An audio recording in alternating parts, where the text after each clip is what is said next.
Hello students, hello guys, very warm welcome to all of you. তো দেখো, আজকে আমরা সূচকের নিয়মাবলী, দ্যাট মিন্স লজ অফ ইন্ডিসেসের একটা মোস্ট ইম্পর্টেন্ট প্রশ্ন নিয়ে আলোচনা করবো।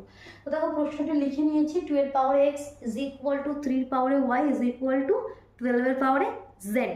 তোমাকে প্রমাণ কি করতে হবে? X y is equal to z into x plus 2y। এটা তোমাকে প্রমাণ করতে হবে। এটা গিভেন আছে 2 to the power x is equal to 3 to the power y is equal to 12 to the power z. তো কিভাবে প্রমাণ করবো? দেখ, সবার প্রথমে যে কন্ডিশনটা গিভেন আছে, কি কন্ডিশন গিভেন আছে? এই কন্ডিশনটা গিভেন আছে।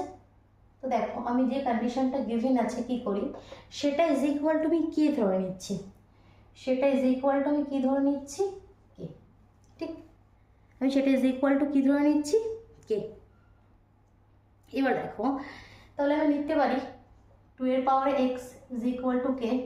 This implies 2 is equal to K to the power 1 upon x. ঠিক, এক্স যখনই পাওয়ার যখন ওদিকে যাচ্ছে সেটা 1 আপন হয়ে যাচ্ছে। ঠিক আছে, উল্টো হয়ে যাচ্ছে 1 আপন এক্স। সিমিলারলি 3 এর পাওয়ারে Y is equal to K, তাহলে এখান থেকে 3 is equal to K to the power 1 upon Y. ঠিক, এটাকে মনে করে ইকুয়েশন নাম্বার 1 দাও, এটাকে ইকুয়েশন নাম্বার 2 দাও।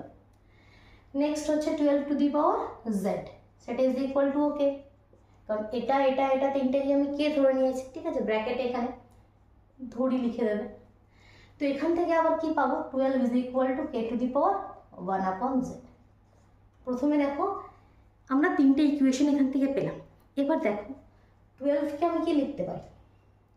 12কে আমি কি লিখতে পারি? 12কে আমি লিখতে পারি 3 ইন্টু 4।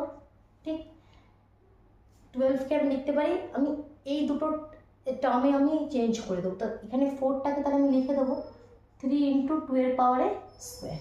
ঠিক, দেখো কোনো অসুবিধা নেই। এই যে 12, 3 আর 2, এটাকে এভাবে আমি অ্যারেঞ্জ করলাম। করে এবার এই যে ভ্যালুগুলো, এগুলো আমি পুট করবো।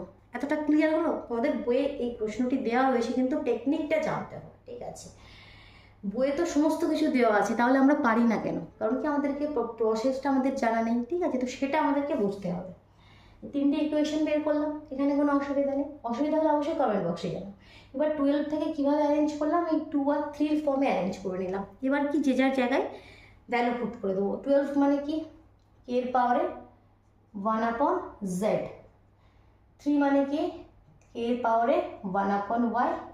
আর 2 মানে কি, কে এর পাওয়ারে 1 আপন এক্স, স্কোয়ার আছে তাহলে 2 আপন এক্স হয়ে গেল।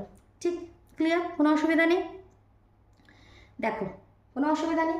এবার কি করব, এদিকে ক্যালকুলেশনটা করি। এদিকে আছে কে এর পাওয়ারে 1 আপন জেড, এদিকে দুটোই বেস কে, তাহলে আমি পাওয়ারগুলো অ্যাড করে দিচ্ছি। কি অ্যাড করে দিচ্ছি? 1 আপন ওয়াই প্লাস 2 আপন এক্স করতে পারি। ঠিক আছে, এটা আমাদের ফর্মুলা আছে।